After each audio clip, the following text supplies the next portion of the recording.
Yes, people. Welcome back to the Armory TV. I'm G, and on today's show, I'm literally going to be reacting and obviously reviewing yesterday's game. Arsenal won, Brentford won. So let's get into it. I'm going to run that intro, and I'll see you on the other side.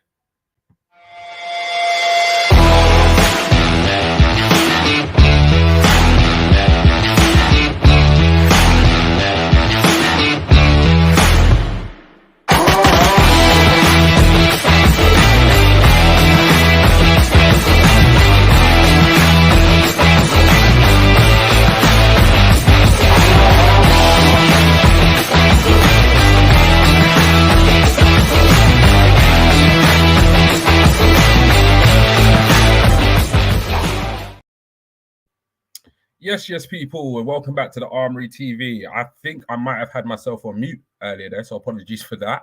I just realized there was no sound coming out. Hopefully, you can hear me. Can somebody give me a thumbs up in the chat if you can hear me loud and clear? But yeah, it's just me today, riding solo. I just wanted to kind of jump on the air and give my kind of reaction and feedback to what was a frustrating game yesterday against Brentford. So, I mean, where do we kind of start? I mean, it's a difficult one. It's a really difficult one, and it's one that I think all Gunners are feeling really kind of frustrated. Since the half, obviously the full-time result yesterday, and obviously results not necessarily going our way, let's say, at the moment. So I think first and foremost, I think the place I would like to start is obviously in the comment section here before we get started. So we got the silver one saying, "Man like GW, of course." Good to see you in the chat, Silver Tony. Across the pond, sports talk. Whoa, the best intro. Yeah, it weren't the best intro from me. Those of you who don't like the sound of my voice, then it was the best intro. We got Luke here. Thumbs up from Luke. Thumbs up for you. Hopefully you're having a good weekend and a good Sunday. And Silver One, we hear you, bro. All good. I'm glad you do. Across the pond, sports talk. Emery, come on, man. I know. Hopefully, man. I was hoping he might do a thing, but I'm not holding my breath. Omondi here, big up the Armory, big up yourself, Omondi. And obviously the Silver One again. I'm stuck at work as usual. No problem, bro. Listen, I've just done a double shift. I did a shift yesterday, 8:30 to 5:30, and I did another one today, 9:30 to 4:00. But I really wanted to get on the air and have my say about this game. Obviously, I'm joined by nobody today just because of availability. People have got plans and stuff like that, and that's all good. So you just got to put up with me for today. So, I mean, the best place to start is the lineup. Now, I've not got the lineup up because everybody knows what our best lineup is, and that's Ramsdale in goal, a back four of White, Saliba, Gabriel, and Zinchenko, and a midfield of Partey, Xhaka and Odegaard, with the front three due to injuries and suspensions of Saka, Eddie, and Martinelli. Now, I don't know about you, Gooners, but for me, I was surprised. And the reason why I say I was surprised is because I think we can all admit that there's been somewhat of a dip in performance of not only the team, but certain individual players. And for me personally, people may agree, people may not agree. Personally, it's been, a dip in performance with regards to Ben White at right back, and notably also Martinelli on the left-hand side of the front three. Now, people will have their narratives and their reasons. They may look at other players, but those two for me have notably been players that have not necessarily performed to the heights that we've seen them in earlier in the season. And before I go any further, I'm going to introduce a very familiar face, part of the Armory TV gang, and Canners has decided to join me. Yes, Canners, how you doing, bro? I'm good, brother, man. How you been, man? It's good to No, see I'm you. good. I'm good. And no, appreciate you jumping on, man, and helping me out here. I No, really do no, no, appreciate no, it. no, no, not at all. I listen. I just didn't see my phone, so sorry. My bad. No, I no, was no, supposed to no, jump no on. problem So at all. No problem at all. But yeah, the first thing like I wanted to kind of go over was the lineup. And the yeah, lineup was pretty much what we expected.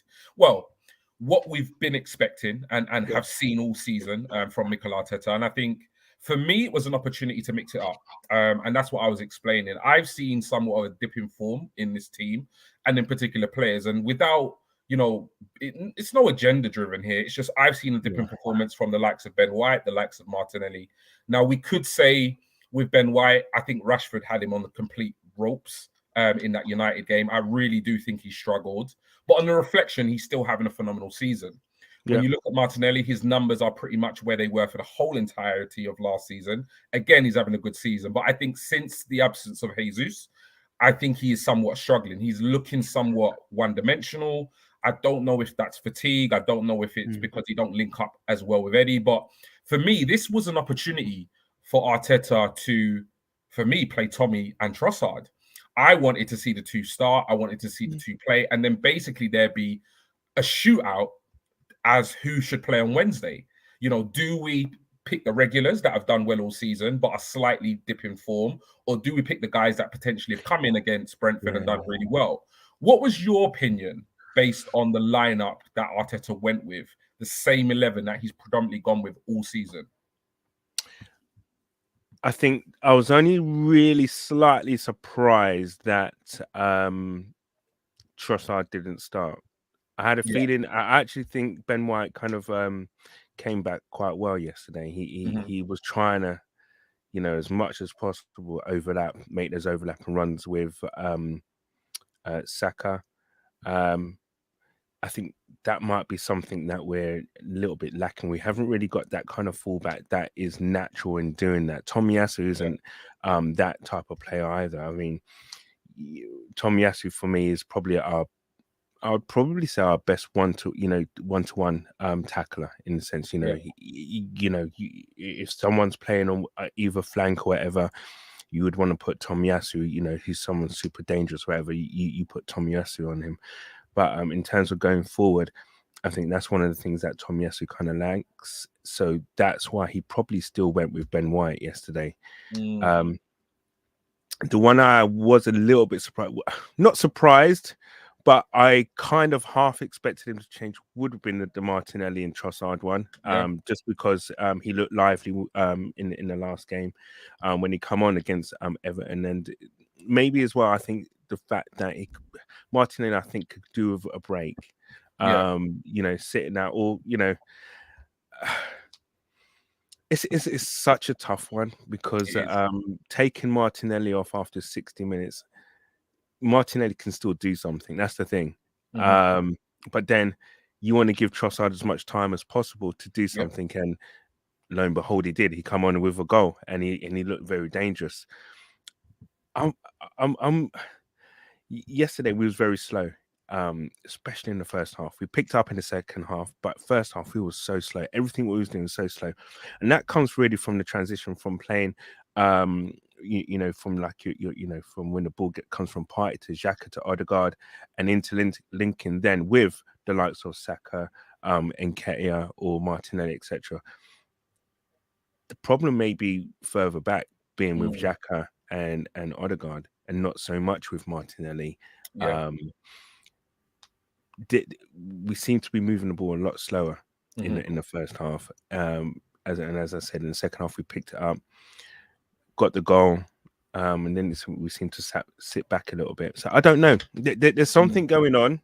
Yeah, I don't know what it is, but it's a tough one. It would not surprise me if he started Martinelli again against City. Yeah, you know what it is? It's like. It's a really difficult one because I see some of the comments, that kind of came in, and some of them are saying about, Arteta not necessarily having a plan B. Also, some comments here with regards like, playing Trossard potentially over Eddie, etc. I think it's a different one. I think there is an argument for those. I wouldn't necessarily say those opinions are absolutely right, because I don't think any opinion is absolutely right or factual. No, it's an opinion. Yeah. But I do think that there is an argument to suggest that Arteta has pretty much stuck with the same 11, which we know is it makes sense. When we were the invincible side, we could basically pick the 11 we played. Although for me, we had a much stronger squad. To kind of call on people like Parler and Kanu and Wiltord and so forth. But at the same time, I do think there is an argument of this lack of plan B because And it also, what else kind of concerns me is, Mm. the way sometimes teams are now setting up against us. We saw how Everton did, we saw how Brentford did, lots of men behind the ball. And then there's the whole thing, of like, does Eddie, in that centre forward position kind of work? So it's like, it's difficult to look at it and not Yeah. feel like you're criticizing somebody. But it's not really unfair criticism. I honestly feel like we need to mix it up a bit. I think Xhaka has had a phenomenal season, Yeah. but I do think when we play against low block defensive sides, I think his inability at the creative side of the game really shows. And Yeah. I think we have players that can play in that number 8 role that have a lot more ability on the ball. Trossard can play in the number 8 role. Yeah. Fabio Vieira can play in a number 8 role. We saw it when he came on against Wolves when Xhaka went off injured. Yeah. We could even play Odegaard in the number 8 and play Fabio at the 10. I just feel like there's a reluctance to change things. And I feel like it's a benefit, but sometimes it can be a hindrance. Like, I think against a low block team, I think playing a different number 8 or even playing Trossard as a false 9 instead of Eddie as an out and out 9, I think would work better, because ultimately, if we're playing against a low block, we're not going to create that much. And I don't think Eddie is effective when we don't create chances. He's a fox. No. Yeah. He relies on service. If we can't get him service, he's absolutely anonymous. Not involved. Yeah. So I do think there is an argument to suggest that there is somewhat of a zero plan B, and that Arteta maybe needs to mix it up a bit more. And that's why, for me, I was a little bit disappointed at the lineup, if I'm completely honest. It's a tough one because up until now, we've been doing. It's done. Yeah, it's done the business. Yeah. And they're the players that got you there. Listen, what we got to realize is that this is his first managerial job.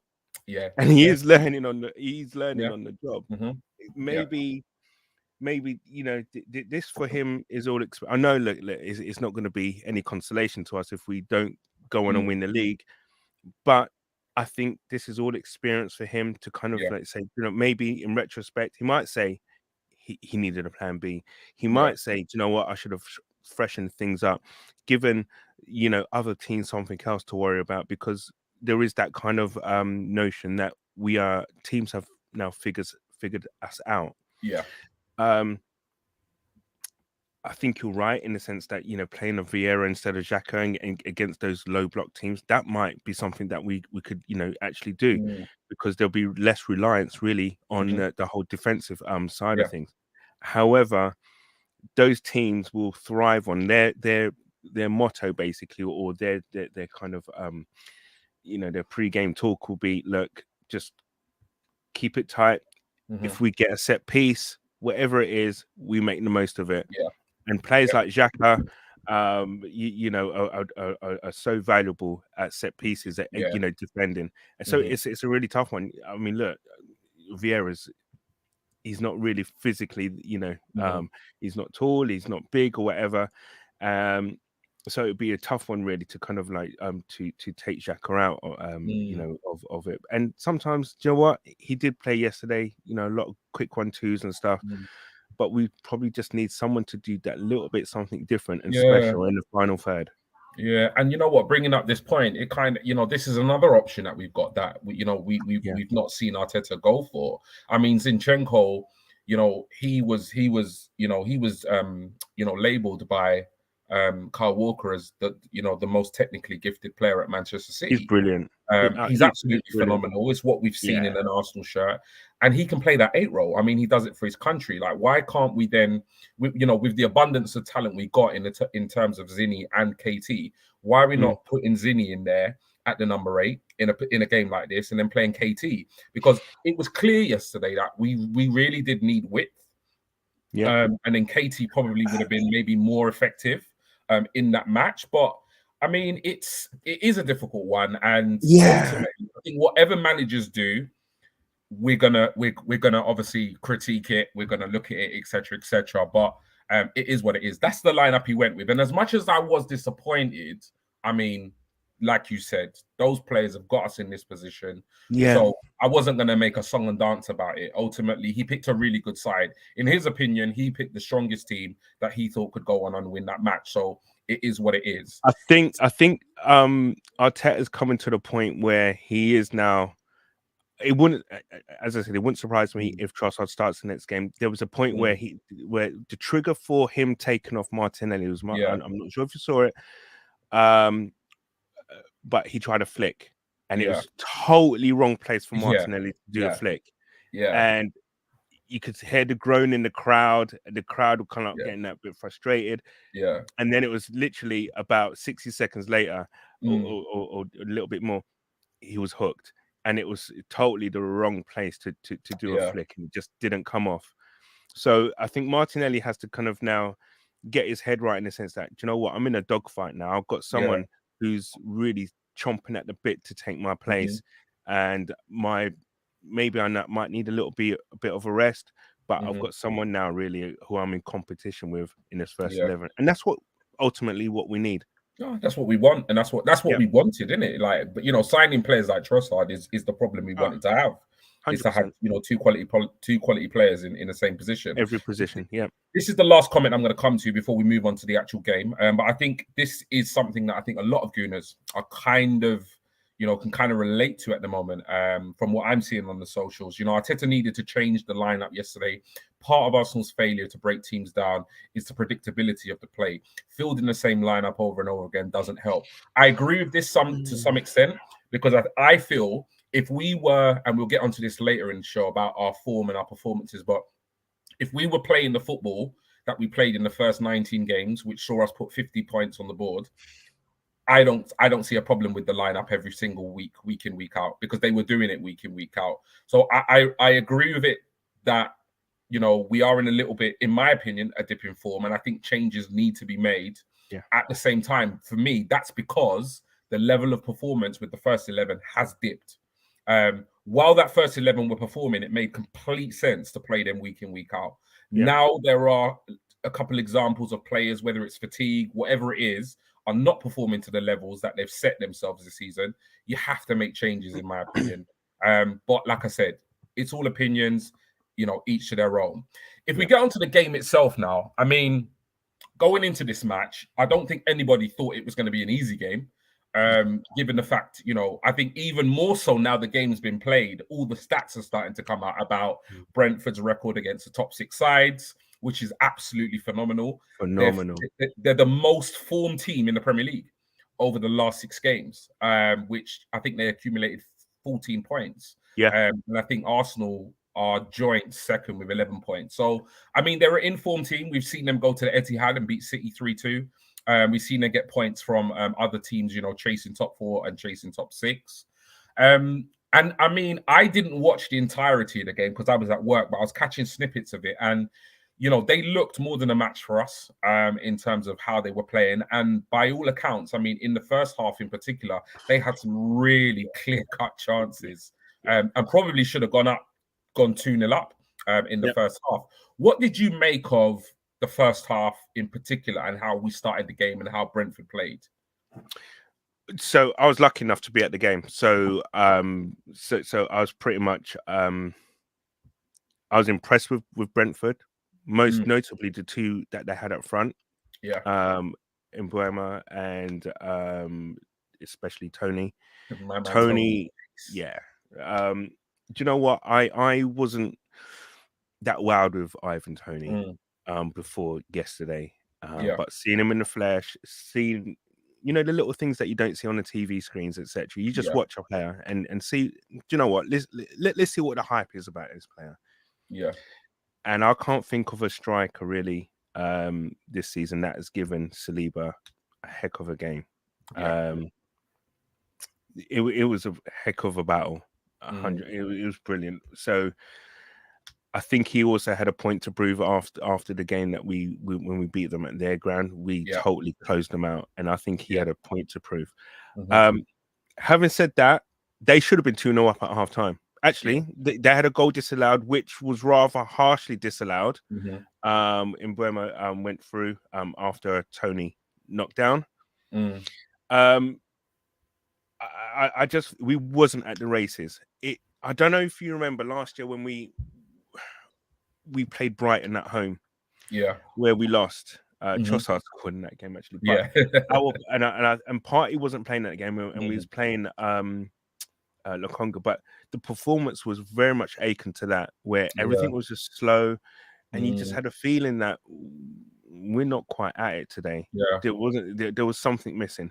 Um, and I think the problem is that we wasn't doing things quick. I don't know. Mm, I think it's the physicality of the team at the moment. mm, Yes, we need some freshness, but that kind of quick 1-2 intricate kind of things wasn't really happening. Odegaard was trying to force things to happen, but it was all huff and puff really yeah. in the first half, especially. Yeah, I think what we're seeing or what we're not seeing is we're not seeing the quick starts and the Yeah. intensity that we saw in the first half of the season.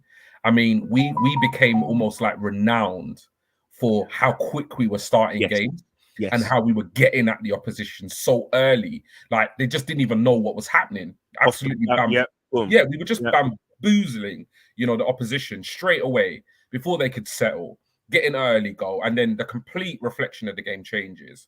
Yeah. We're not doing that. And I felt it. I felt it during the City game when we Mm. heavily rotated. I saw it in Everton, and I saw it again yesterday against Brentford. But yeah, it wasn't impressive. The first half, we were very Yeah. fortunate to go in at halftime 0-0. Very. Very, very fortunate. I mean, in the second half, Trossard, obviously, we made some changes and stuff like that. Trossard came on and obviously he got his goal. I was absolutely over the moon for Trossard getting his goal. I was hoping that it was going to be the winning goal. And one of the Yeah. main reasons why I was so happy is because a lot of Gooners were absolutely crapping on this transfer. They had their heart set Mm. on Modric. The Modric deal never went through. And all of a sudden, Trossard is like a rubbish player. Nonsense about his age and nonsense about, him having problems with the Brighton manager and all of this stuff. All these narratives came out there. And I'm just thinking, hold on, this is a Premier League proven player. Yeah. Like, got better stats than all our wingers. I'm thinking, like, come on, like this is not serious. So he came on, he got his goal. What have you made of obviously, or what did you make of obviously his impact in the game, but his kind of performance since joining us? I think it's been, I was so happy for him to get his first goal because hopefully now that will settle him. Because I did think at the before the game, kind of, he hasn't scored yet. I wonder if that's playing in his mind, blah blah blah. But yeah, he come on, and the thing is, what I like about him, he's brave in the sense that he tries to make something happen. And the thing is, he has got that air of kind of you're not quite sure what he's going to do. In the sense that with Martinelli, he's more of the head down, go outside you, where Trossard will you don't know whether he is going to go outside you or cut inside. So that was good actually to see that, and his feet are magnificent. His feet, he's very seriously. gifted. The goal wasn't an easy goal. I know it looks like a tap in, but I've seen those ones missed. Yeah, 100%. So it was a good finish. The goal was brilliant. The move, from Saka getting in for and the cross, the way we opened them up was brilliant. But I have to say, Trossard, it gives us something different. Yeah. The thing is also as well, what I'm a little bit kind of nervous about is the fact that straight away, as soon as Saka gets the ball, no matter who it is, who we're playing against, he's got two men by him. And unless he does something special, he's not, he has to do something special basically to get away, or to make that kind of the numbers kind of be for the switch and the quick transition. So it's something that teams are working out. But if we can have someone on both flanks doing the things that that Saka can do, rather than the little bit of the one-dimensional things that Martinelli has been doing in the last few games, then it gives hopefully then teams a little bit of food for thought. Definitely. I mean, it's like I said, I was absolutely thrilled he got his goal. I absolutely love Martinelli, but I am in favour of choosing Trossard over him at present. I don't see Martinelli being as effective in the last couple of games as he has been in the first part of the season. He'll get it back. I think it's more of he's been playing all season. And to Yeah, be fair, he'll get it back. 100, yeah. Yeah, he'll get it back. And I just think, this is what we wanted. We wanted to bring somebody in who could come in if there was a dip in form, if there was fatigue. Because I think Trossard, notably can play on the left, but he can play in the middle, he can play on the right. So it might even be a case at some point we do have to rest Saka, because I feel like sometimes our fan base is massively critical of Saka. I mean, this guy's carried this team Oh, probably for the wow. last 3 or 4 seasons. Wow. You can And never. Oh. and even though I've seen people talk about his performance yesterday, but ultimately he got the assist.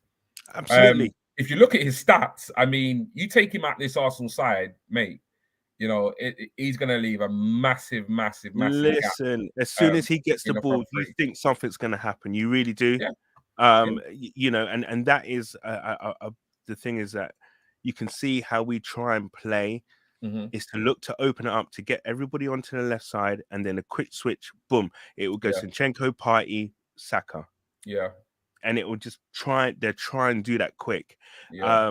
And the thing is he's always got something, and He does. sometimes you hear the moans and groans, but it's not Special because player, you're rubbish. It's all because we know that something normally does happen when he's got the ball.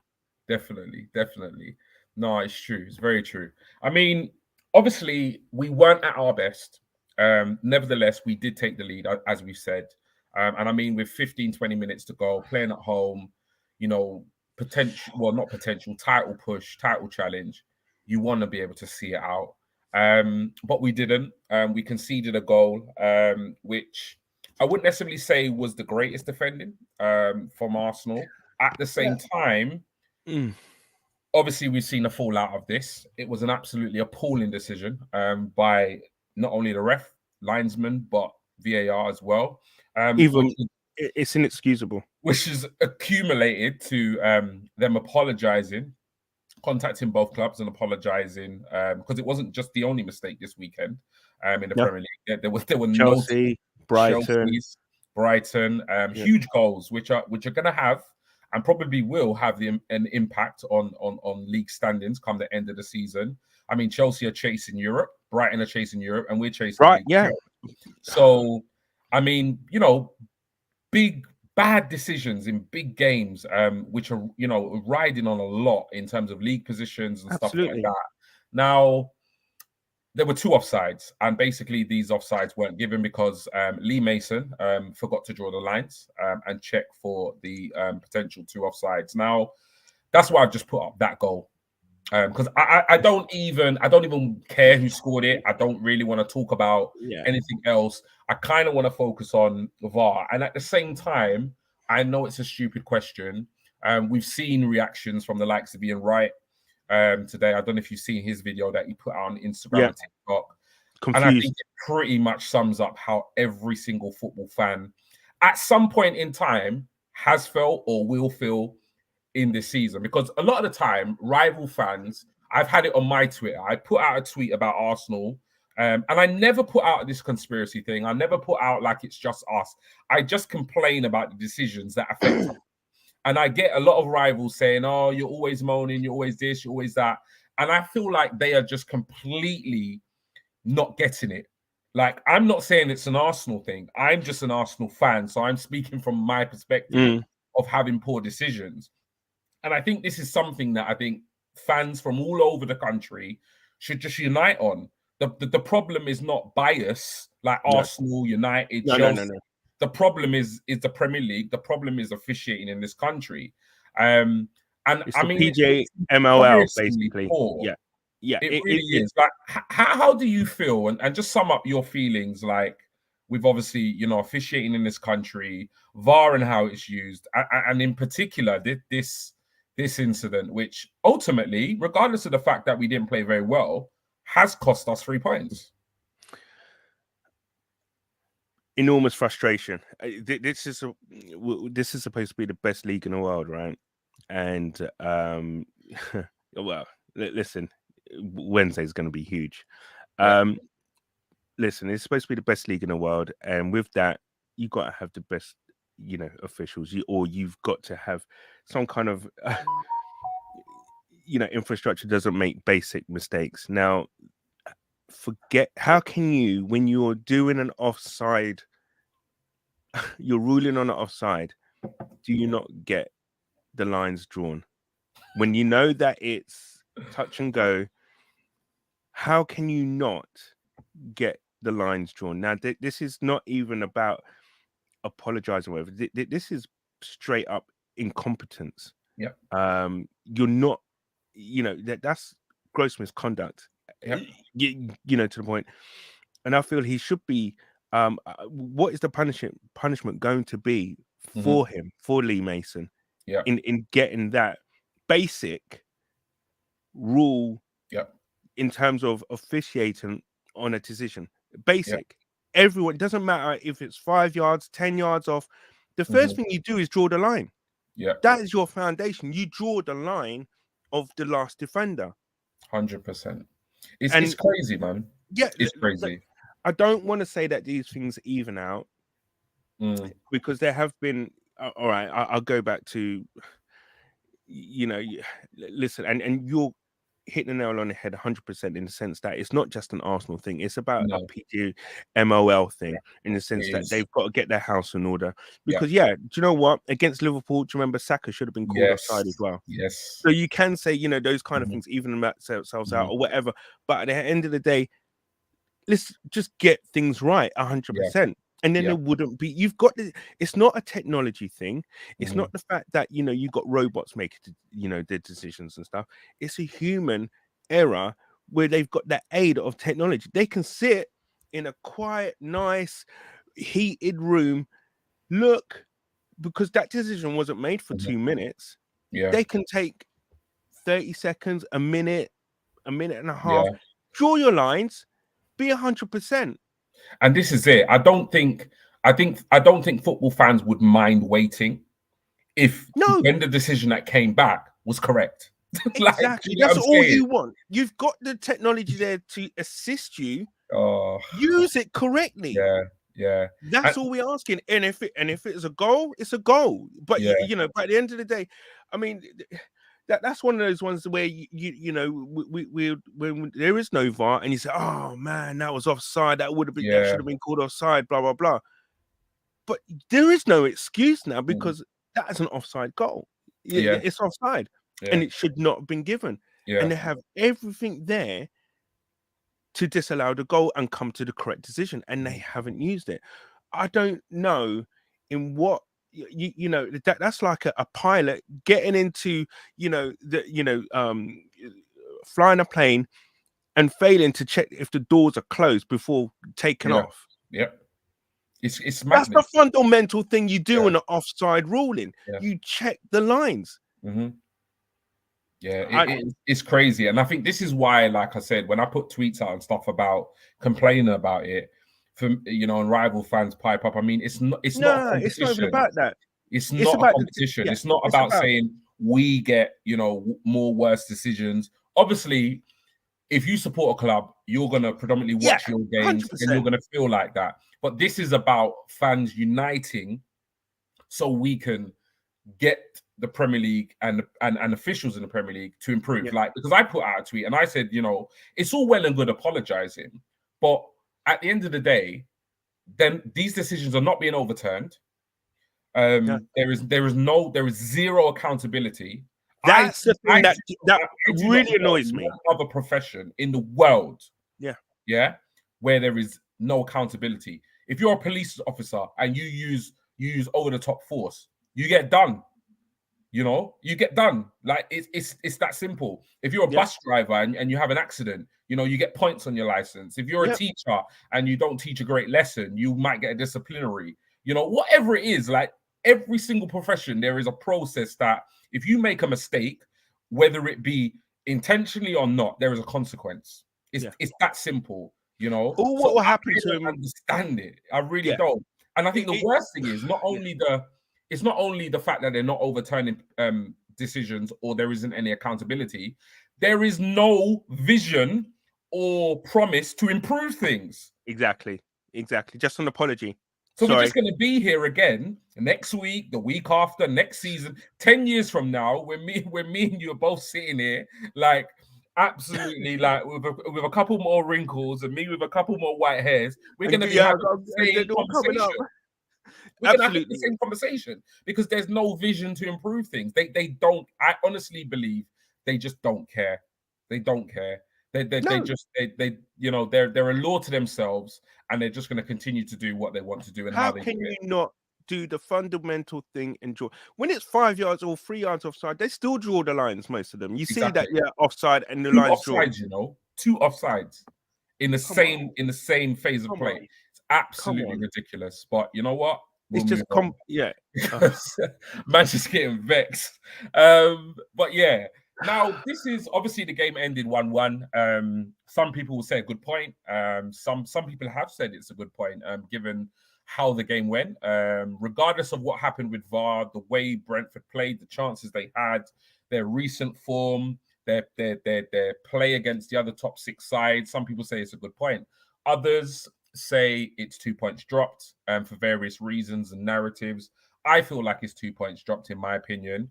I want to talk to you. I want to get your opinion on the last three games. I want to take it back to City, where we made 7 changes. We lost the game. Some people said it was a masterstroke because Arteta fielded a side that was rotated, and we went toe to toe with City. We lost to what was a pretty good goal by Ake.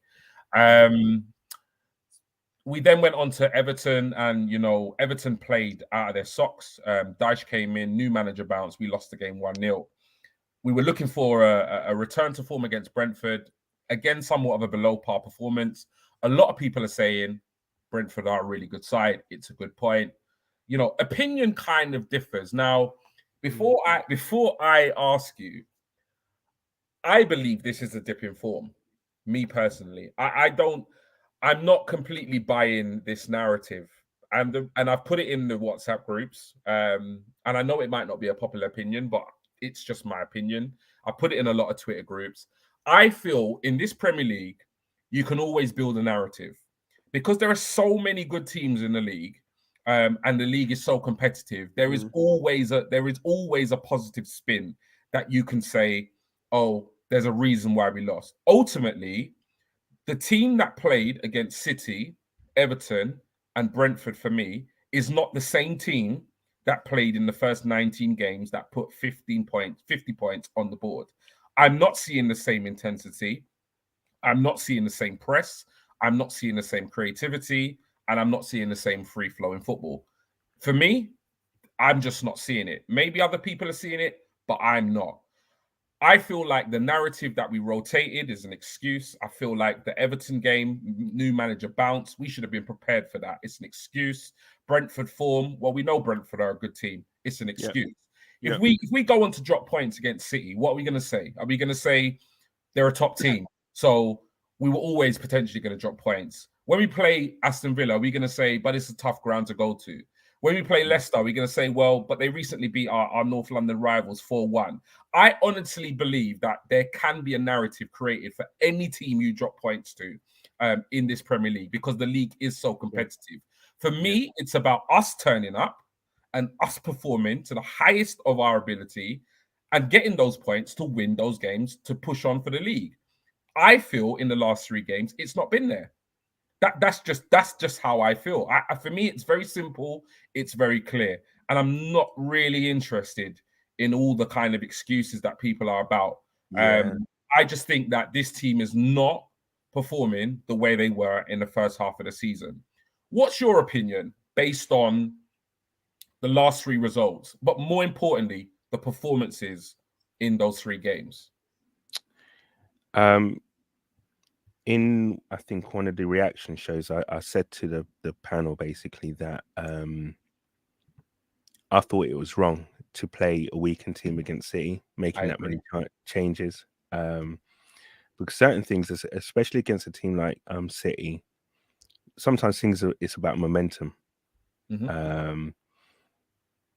I'm not going to say, oh, I'm proven right or whatever, but sometimes if you carry on, if he's continuing to play the same 11 in the league and stuff, don't make 7 changes like that Mm-hmm. in the FA Cup.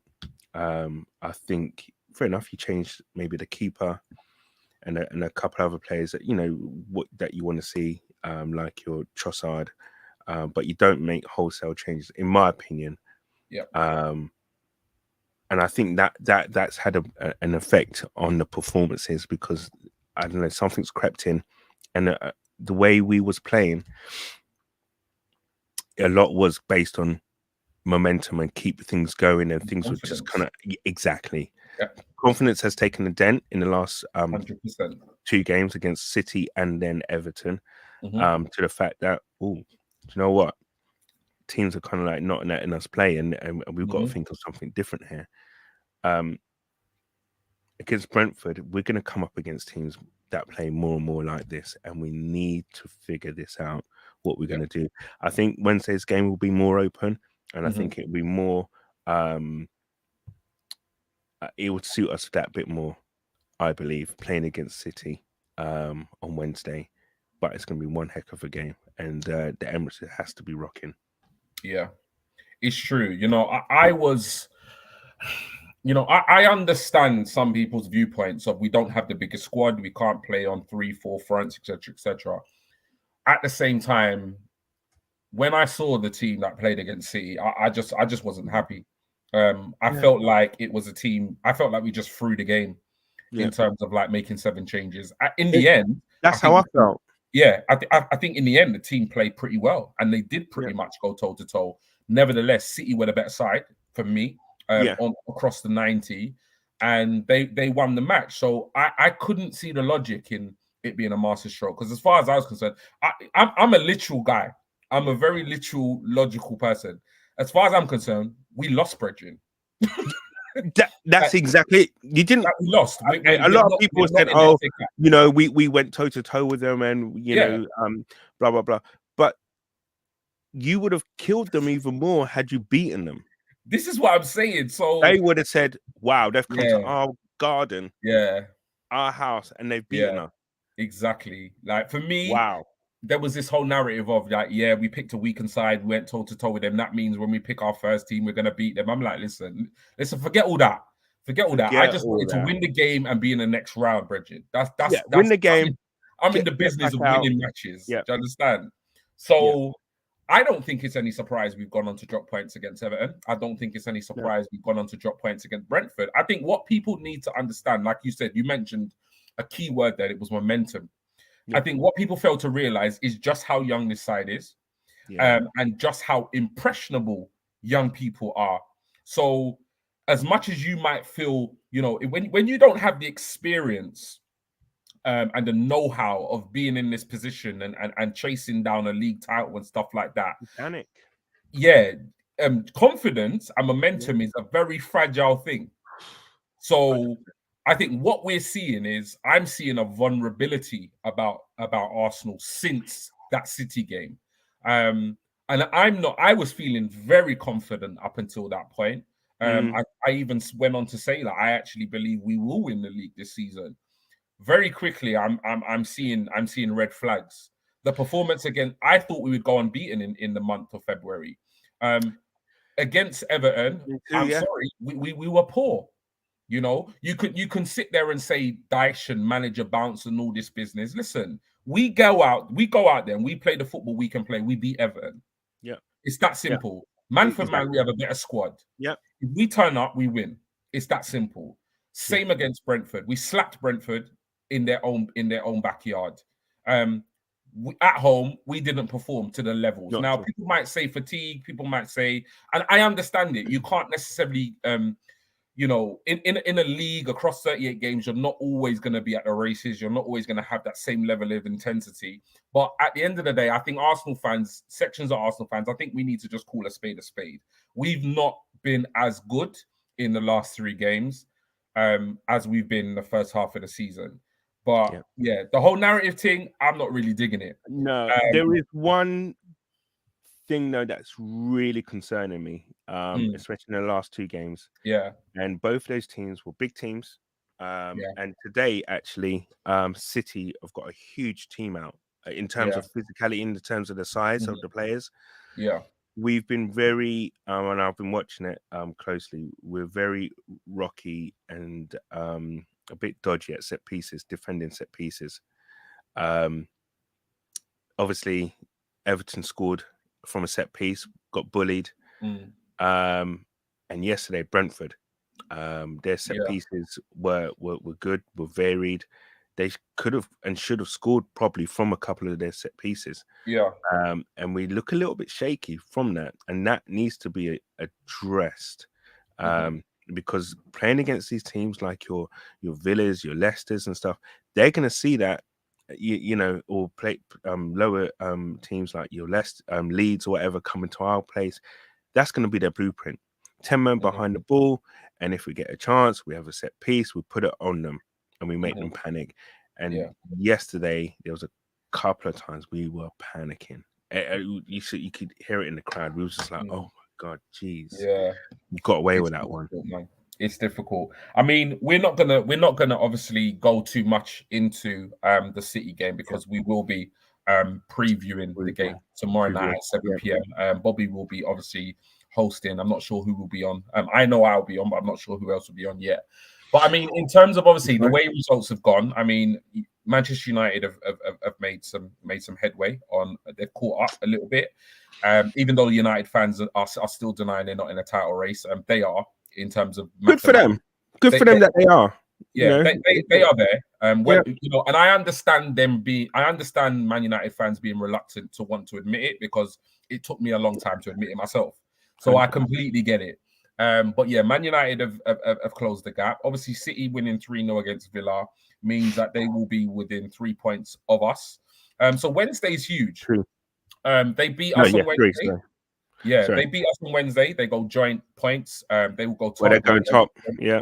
and we will have a game in hand on them. So only a potential 3 point lead should be in that. If we win the game, we go 6 ahead with a game in hand. So I mean, this match is big. This game is very very huge. Now I know the title will not be decided on Wednesday night. Whoever wins, Yeah. loses, or draws. Nevertheless, there's a lot riding on this. The Premier League table itself will look very different depending on the result. Just quickly, in a nutshell, without, like I say, going into too much depth, how are you feeling ahead of Wednesday? Arsenal, Emirates playing Manchester City. I actually feel quietly confident. Um, Okay. I'm not going to say I can't see us losing, but I'd like Mm. to think that, you know, the team will listen. We need to get back to some, you know, a solid display for We 90 do. minutes. Yeah. Um, and I think the second half actually we bossed it against Yeah. Brentford, and I think we can get that kind of level of performance where we're fast and we didn't press. And you Yeah. mentioned that a few minutes ago Yeah. about us, how pressing has kind of lacked, and that's what we need to get to. Odegaard was trying to, you know, drive the team on and stuff, and I love his enthusiasm and the way he gets the crowd going and Mhm. etc. Um, but Eddie, that needs to come from Eddie. Yeah. Or he needs to get some kind of like you know, someone behind him needs to talk him to tell him to press, and obviously it Mhm. needs to be done properly. I think um, what we need to take from the game basically is that or how we need to approach it. If we can't win it, we don't lose it. Yeah. We It's a we must not lose. yeah. The only thing is that a draw really does favor United in the Yeah, sense it that because does. that would be one of our Yeah, it games in does. hand against them. Yeah. Um, so but with things we cannot lose. We can't. And we just got I It's actually think we do have enough to yeah. beat them. It's very similar, and it's like Mr. Guna Maestro says here. I do think we are missing Jesus. I Of think we course, are missing it's his quality. intensity, his It's quality. quality. He's just got that. He's just got that trickery about him. Yeah, People describe him one word, and that's chaos. And he is. He's absolute chaos for absolutely. defenders. But I feel like this City game is very much like the Newcastle game in that obviously completely different teams, but it's one of those where we got to a certain point in the game and we couldn't win it, so we just couldn't afford to lose it. Yeah, Because yeah, ultimately, if we draw on Wednesday, we stay 4 points clear with a game in hand. I mean, that's not a bad position to be in after no, 22 games. no. So it kind of is what it is. I mean, obviously, like I said, we're going to be back tomorrow night at 7 p.m. previewing obviously that game on Wednesday. And obviously stay tuned for like notifications with regards obviously shows throughout the week. Anybody who hasn't obviously liked the stream, please do like the stream. Anybody Smash who's it, not subscribing to the channel, please do subscribe. We are closing in please. on 900 subscribers very, very quickly. And it would be great if we could get that over the line as soon as possible. Canners, it's been an absolute pleasure Oh no, bless having man. It's been you. an And thank absolute you for pleasure. joining me, No, man. thank you. Thank you, man. It's No always problem. good to see your smiling face, man. It brightens up my day. I can't help when I see you, so I can't help but smile to you, Oh, man. that's nice, No, man. bless, You know what? The feeling is absolutely mutual, bro. Absolutely mutual. bless, man. For those of you in the obviously in the chat, Big thank you up. so much. Yeah. The interaction's been amazing. Like I said, we'll be doing shows throughout the week. So do tune in to the shows throughout the week. But yeah, all that's been left to say is obviously everybody have an amazing rest of your evening, the rest of your Sunday. And I guess, come on, you Gooners. See you Wednesday, man. Absolutely. Take it easy, man. See you later.